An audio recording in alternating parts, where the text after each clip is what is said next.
If you've been watching our channel, you've known that over the past couple of weeks we've been working in Georgia trying to get Bear back on the water, and yesterday we were able to put up the mast. I shot this video of us preparing the mast.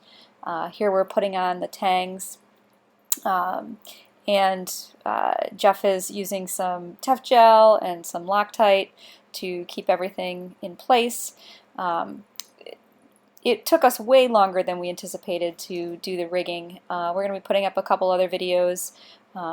We cut all the rigging and attached stay-lock fittings at the end ourselves. We had the tops swaged by rigging only and sent to us, and then just absolute madness ensued as we tried to get this rig put together. Here you can see Jeff working on one of the furlers. Here he's putting in a cotter pin for the inner forestay. And you know, this was just a really time-consuming, but at the same time, great learning experience. I feel like we know our rigging inside and out, up and down. We know everything about all of the things that fit, the things that don't, the different sizes that were on our boat. Some are metric, some are not. Here's Jeff putting on the spreader boots at the end, securing the wire to the outside. Once the mast was all ready, you can see we wrapped up the wires there. We tried to organize everything so that when we put it into the crane, it wouldn't be complete and utter chaos as the mast was swinging around, dangling from the crane. There you can see both of our furlers and how they're attached with the toggles, and then our wind instrument and lights at the top of the mast. We're staying at St. Mary's Boatyard. We've been on the hard there for about 10 months, and we've been going back and forth working on the boat. Rocky, the owner of the yard, is really great. That was him driving up the crane. He's just been really, really helpful, really easy to work with, and doing your own work in the yard is a breeze. Nobody bothers you. But the drawbacks is one, it's freaking hot, hot, hot, hot in Georgia in June. And the other thing is getting parts. We've had to mail in most of our parts or drive to Jacksonville or St. Augustine to pick things up. And that's been a real hassle. But the price is right, and it was a good location for us, so we are happy with the yard and would recommend it to other people. One of the other really great things about the yard is the folks that we've met. This video should be subtitled, "It Takes a Village," because obviously this was not an easy job, and the great thing about this place was that so many people came out to help us with so many different things while we were working on Bear there. In this video you can see Rick here at the end with the straw hat on.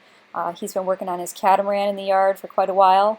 And then in the green shirt we have Shad, and we're also going to see Shad's girlfriend, Leslie. You can see her over there in the blue shirt taking some pictures.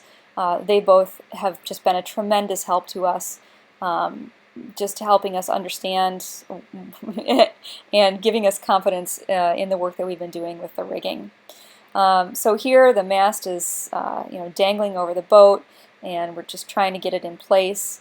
I love watching the sort of air traffic control signals, both by Rick and John, the yard worker. And it took us a little bit to sort of get the mast above the step in the right place. And then you can see Rick is going to walk forward our furlers and swing them over the edge of the boat. And then I'm going to run up the steps and try to get a better view. There you go. So now you can see Shad is working with the mast and trying to get it in place, and he's shoving our wire bunch down. It's a very narrow tube into the boat, and Jeff is below trying to work those in a very kinked 90-degree angle into place. Here Jeff has the insulated backstay. He's walking toward the back of the boat. And Shad is still working, trying to get the mast in the correct location. And so eventually Leslie comes up and she's able to shove the remainder of the wires up into the mast, and we're able to drop it into place, luckily without pinching anyone's fingers. And then it's just about getting everything connected to the turnbuckles. You can see Jeff and Rick working here on the inner forestay, and then Shad and Leslie and Jeff are working on the shrouds and the port and starboard shrouds. Leslie is untangling everything for us, and really it went pretty smoothly. It was over 100 degrees on deck, and they are just working their tails off, sweating profusely, but making it happen.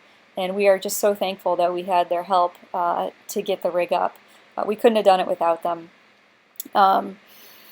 There was a little bit of issue with the insulated backstay, just pulling out the stay from within the insulation and getting it to hook into place. But aside from that, the the real problem, I should say, was the Genoa furler.